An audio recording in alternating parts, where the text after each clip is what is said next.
ఇప్పుడు life style మార్చుకుంటే advantage ఏమంటే డయాబెటీస్ వచ్చిన వాళ్ళు ఒక గిఫ్ట్ అనుకోవాలి. అబ్బా డయాబెటీస్ వచ్చింది కాబట్టి ఇంక నేను లైఫ్ స్టైల్ మార్చుకోవాలరా, నేను చెత్త తినకూడదు, అవి చక్కెర తినకూడదు, ఏమి కూల్ డ్రింక్ తాగకూడదు అవన్నీ అనుకొని మారింది అనుకో, వాడు 100 ఏళ్ళు బతికేయచ్చు క్యాన్సర్ రాకుండా.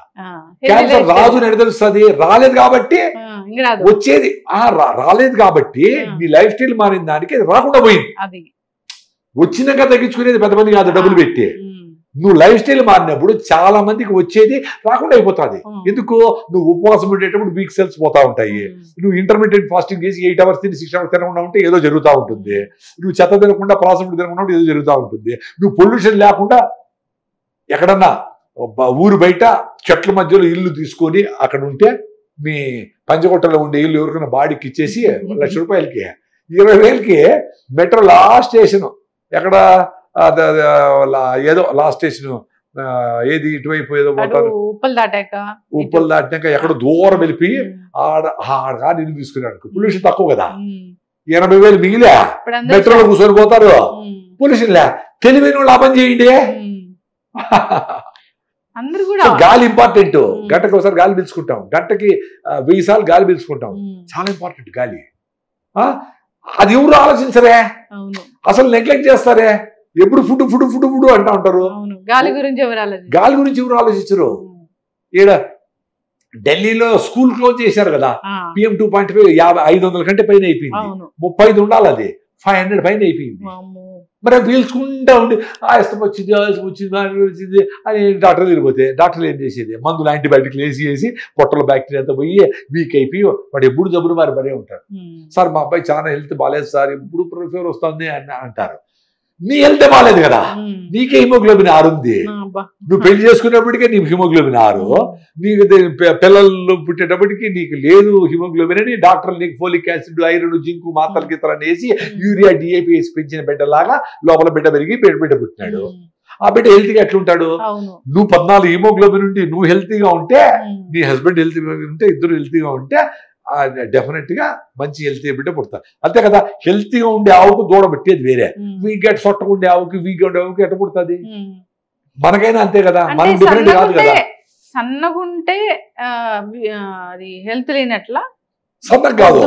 ఇప్పుడు పల్లెల్లో అందరూ బాగా మంచి సన్నగా ఉంటారు, హెల్తీ బిడ్డలు ఉంటారు. హిమోగ్లోబిన్ బాగుండాలి, ఫిట్ గా ఉండాలా, టైర్డ్నెస్ గిడినెస్ పడిపోయేది ఎక్కడ తిరిగేది ఇట్లా ఉండకూడదు. నువ్వు హెల్తీగా ఉంటే హెల్తీ బిడ్డలు పుడతారు. సన్నగా ఉండేది ఇంపార్టెంట్ కాదు. మరి లావు ఉంటే వాళ్ళ హిమోగ్లోబిన్ 6 ఉంది కదా, లావు ఉంటే హిమోగ్లోబిన్ లేదేంటి? మరి లావు ఉండే వాళ్ళందరికీ కాదు, లావుకు సన్నకు సంబంధం లే, మీరు యాక్టివ్ ఉండలేదా అని చూసుకో. చాలా అన్ని రిలేటివ్ అండి. ఇప్పుడు BP 120/90 ఉండాలంటారు, 80 ఉండాలంటారు. ఇప్పుడు నా BP 110 105/65-70 ఉంటుంది. దాన్ని అథ్లెటిక్స్ BP అంటారు అని నాకు తెలుసు. చాలా మంది తెలియదు బీపీ, అసలు BP తక్కువ ఉంది సార్ అంటే, ఎవరో కొంతమంది దాని BP తక్కువ ఉంటే ఇది చెయ్యి అది చెయ్యి అని చెప్పి కూడా చెప్పేయచ్చు, తెలియదు, మోసపోవచ్చు. అథ్లెటిక్స్ BP అంటే ఏంది?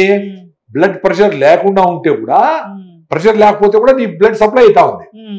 నీకు పల్స్ రేటు 72 కదా ఉండాలా, నాకు 60 ఉంటుంది, పొద్దున లేస్తే 56 ఉంటుంది. అథ్లెట్స్ పల్స్ రేట్ అది అంటే 56 సార్లు కొట్టుకుంటే నీ బ్లడ్ సప్లై అయిపోతా ఉంది. సో యాక్టివ్ ఉండవు. నీకేంటి టైరు 40,000 కిలోమీటర్లు పోతే అరుగుతుంది. నీ హార్ట్ ఎన్నో లక్షల సార్లు కొట్టుకుంటే 50-100 ఏళ్ళకి ఏదో పోతుంది. నీకు 72-80 కొట్టుకునే హార్ట్ 60 కొట్టుకుంటుంది అనుకో, బ్లడ్ సప్లై అవుతుంది అనుకో, దాని లైఫ్ పెరిగినట్లే కదా. వెరీ సింపుల్, దాన్ని అథ్లెటిక్స్ BP అంటారు.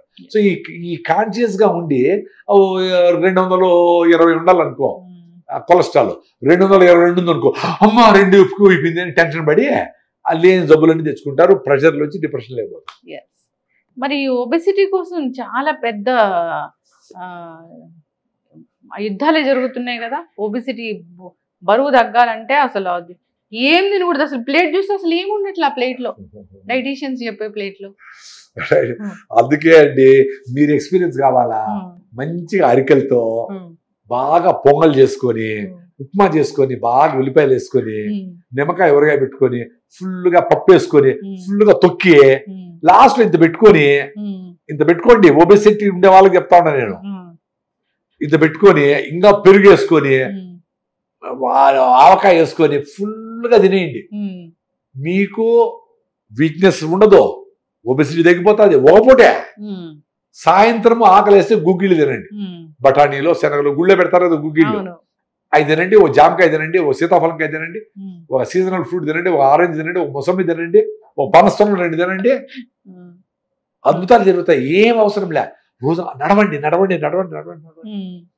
అసలు మీ ఫ్యాట్ బర్న్ కావాలంటే మీరు ఆయాసం వచ్చేట్లుగా బ్రిస్క్ వాక్ అన్నా చేయాలి. లావు ఉండేవాళ్ళు పరిగెత్తలేరు అనుకుందాం, బ్రిస్క్ వాక్ చేసి చెమట కారాలి. అప్పుడు మీకు ఊపిరి వస్తుంది, ఫ్యాట్ వేపర్ రూపంలో బయట వస్తుంది అనేది సైన్స్. అంటే గాలి ద్వారానే ఫ్యాట్ బర్న్ అయ్యింది. అందుకే చాలా మంది వాకింగ్ చేసేవాళ్ళు బరువు తగ్గరు. బరువు పెరగకపోవచ్చు, బరువు తగ్గరు. బరువు తగ్గాలంటే ఉతకాల్సిందే బాడీ, వేరే మార్గమే లేదు. సూపర్ పరిగెత్తాలా. పరిగెత్తినప్పుడు మీ హార్ట్కి లంగ్స్కి ఎక్సర్సైజ్, మీరు నడిచినప్పుడు కాళ్ళకి ఎక్సర్సైజ్. అవునా? అందుకే మన కాళ్ళు, మన తొడలు గిడలు ఎక్కువ మజిల్ ఉంటుంది. నడుస్తాం ఎక్కువ. ఎట్లయినా నార్మల్ పని చేసేదానికంటే నడిచేది ఎక్కువ, పని చేసేది తక్కువ. చేతులు ఖాళీగా పెట్టుకుంటాం కదా. సో ఈ మజిల్స్ తక్కువ ఉంటాయి కాళ్ళతో పోలిస్తే. హార్ట్ లంగ్స్ మజిల్స్ ఉంటాయి కదా, వాటికి ఎట్లా ఎక్సర్సైజ్. చిన్నప్పుడు అంటే పరిగెత్తినావు, దూకినావు, రే పరిగెత్తరా పడిపోతావు అంటా అంటే కూడా ఎగిరినావు, దూకినావు, ఆయాసం వచ్చేవారు అని వచ్చే వరకు పరిగెత్తినావు. చిన్నప్పుడు అంటే 15 ఏళ్ళ వరకే. స్కూల్ అయిపోయింది, జాబ్ వస్తానే కూర్చున్నావు ఏసీలో, ఆయాసం వస్తుంది మెట్లు ఎక్కితే. పని చేయించలేదు కదా. కరోనా వచ్చింది, అవుట్ సగం మంది వచ్చినోళ్ళు. మరేంటి, నువ్వు హార్ట్ లంగ్స్ ను పాల్పిటేషన్ కొట్టుకుంటే వాటి బ్లడ్ బాగా పంప్ అయ్యి ఆ మజిల్స్ స్ట్రెంగ్త్ అవుతాయి. హార్ట్ మజిల్స్, హార్ట్ ఎంత బ్లడ్ ఇచ్చినా అదే బ్లడ్ తాగదు. దాని మజిల్స్ మళ్ళా బ్లడ్ పోవాలా ప్రతి సెల్కి. దానికి మీరు ఎక్సర్సైజ్ చేస్తేనే కుదరతారు. ఎక్సర్సైజ్ కూడా బ్రిస్క్ ఎక్సర్సైజ్. నేను ఇప్పుడు కేబీఆర్ లో అక్కడక్కడ మెట్లు ఉన్నాయి కదా, అప్పు వస్తుంది కదా, అక్కడ ఎక్కువ పరిగెత్తా, అప్పుడు డబుల్ ఎఫెక్ట్ వస్తుంది. అంటే 1 కిలోమీటర్ పరిగెత్తేది మీరు, అప్పులో 1/3 పరిగెత్తే కూడా ఆ ఎక్సర్సైజ్ ఆ ఎఫెక్ట్ వచ్చేస్తుంది. బాగా ఆయాసం రావాలి. అమ్మ అరువులా. ఇప్పుడు సైకిల్ దొక్కుతాము, మెట్ట తొక్కి తొక్కి తొక్కి ఆ డౌన్ వస్తుంది కదా, అట్లా డౌన్ లో పోతా ఉంటే చెమట ఎంత బ్యూటీ. అట్లా పని చేసి ఏ పనైనా ఏ ఎక్సర్సైజ్ అయినా చేసినాక ఎంజాయ్ చేయండి ఆ రిలాక్సేషన్. కష్టపడకుండానే ఏదో అయిపోతుంది. మీరు ఇట్లా 4 సార్లు అనండి, లేదు ఈ 3 రోజులు ఈ కషాయం తాగండి, మీ పొట్ట మాయం. ఇవన్నీ డ్రామా. పని చేయవు అట్లంతా. 30 ఏళ్ళు పొట్ట పెంచి 3 రోజులు ఎట్టపోతుంది.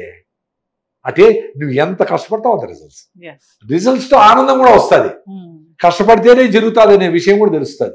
ఈజీగా ఏది రాదు అని తెలుస్తుంది. అది సంపాదన కానీ, హెల్త్ కానీ, ఏదైనా కానీ. కష్టాన్ని ఎంజాయ్ చేయండి రా నాయన. కష్టం కష్టం కష్టము, అబ్బా ప్రసాద్ ఇంగోరు మీరంటే చాలా కష్టపడి పని. నేనే కష్టపడలేదు రా స్వామి. నేను హాయిగా నిక్కర వేసుకొని పొద్దున్నే పరిగెత్తా పోయినా వచ్చినా. ఏం కష్టపడినా, నేను ఇష్టపడే చేస్తా. నాకు రిజల్ట్స్ వస్తా ఉంది, నేను ఎందుకు కష్టపడినట్టు అనుకోవాలా? మీరు కష్టంగా చేస్తాండ్రు. 2 లక్షల ప్యాకేజ్ అని ఇష్టం లేకపోయినా రాత్రంతా పనిచేసి ఆడ కూర్చొని ఆ మెట్రోలో తొక్కించుకొని, మెట్రోలో ఫుల్ అయిపోయినప్పుడు దాంట్లో ప్లేస్ లేదు ఎక్కడ. అరే మీరు బాధపడతారు, మీరు కష్టంగా ఉండదు. నేను కష్టంగా ఏం లేదు.